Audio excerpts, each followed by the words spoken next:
Okay, after you've logged into your new WordPress blog, you're going to go to the dashboard. We're just going to cover some things about the dashboard really quickly. This is an overview of your site. It's pretty much your site in one shot. As you develop your blog, you'll see different things on here that will start to change over time. A couple of things about the dashboard. Clearly this up here is a link to your actual blog if you wanted to go and take a look at it. And over here on your left is your navigation. You're going to find that, and this should be a pretty standard for a lot of people. Also, a little thing about the navigation along the side is that if you'll notice in between where each of these navigation bars break, your icon will change, your mouse icon. If you click on that, that'll actually compact your navigation on the side so you can save yourself a little bit more screen room if you have a limited screen. So you want to really try and maximize your real estate. Your stuff will come out, you just hover over it, and it'll all just come out here on the side instead. So it might save you a little bit of room. And you can click back and it'll restore itself. Up here at the top, you'll have these things that it's commonly used things that you may want to do real quick that you don't want to necessarily have to navigate to along the menu, or if you're somewhere else you don't want to have to try and find your way back to it. New posts, new pages, you upload media in your media library such as photos and other things, and then also your comment section. So that's a quick thing. This right here, the right now, basically shows exactly what your blog is about. Tell you how many categories, pages, posts, tags, and how many comments you have, including the ones that are visible, the ones that you need to moderate in case they're spam, and the ones that have been flagged as spam. Also, it shows your theme, how many widgets you're using, and what type of WordPress you're using. If for any reason that you need to update it, it'll display it here, and it'll also display it down here.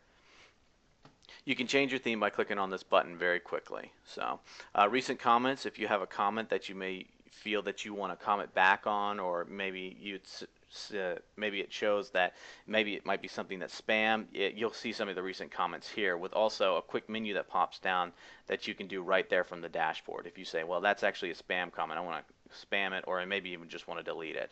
Plugins, this is from WordPress itself. It's actually feeding to you directly. It's showing you kind of new plugins, popular plugins, recently updated ones. So in case it's something that you might be interested in, kind of keeps you in the loop about what's going on in the plugins.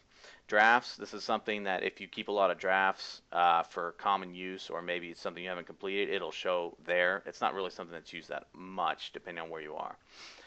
Also, the WordPress development blog shows you what's going on in the WordPress world, such as right now, as of the recording, Beta 2 just came out for WordPress 3.0, so if some people like to see what's going on in the new versions of WordPress, it'll show you that kind of stuff here. Other WordPress news, it's just basically their feed of their different things. And your incoming links down here at the bottom. Your incoming links will basically show you how many people are linking to your blog. So basically what you want to do is just find out if you wanted a quick overview without having to do the manual searching yourself.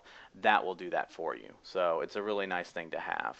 Also, another thing is that the WordPress news is configurable, and so is incoming links. If you wanted to configure exactly where the reader was for your incoming links, you can click on the configuration right here and adjust it accordingly. This is a little bit more advanced, so some people may not want to do this.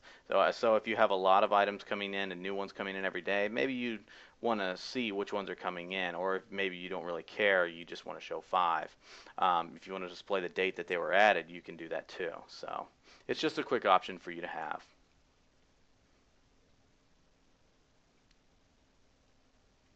Same thing for the other WordPress news, you can configure it.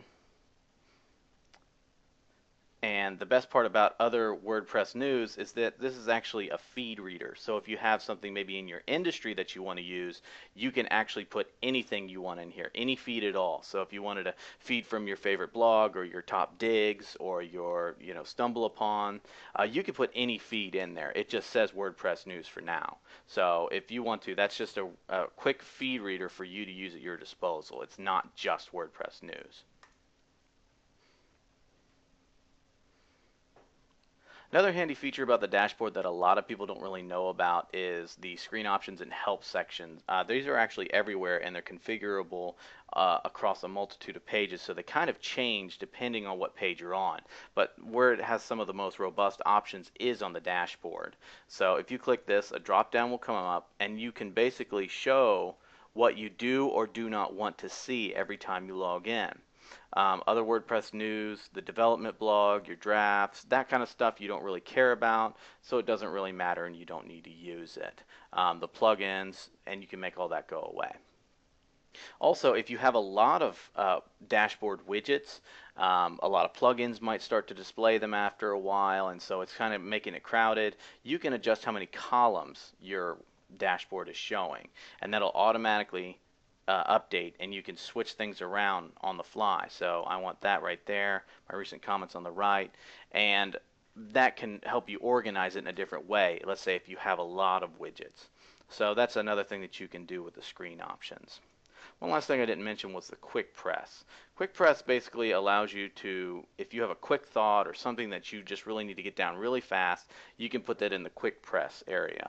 It does not have a rich text editor like the regular posting does, so remember that. So this is usually very plain text content that you're going to be putting in the quick press area. So that pretty much does it for the dashboard, and we'll see you in the next video.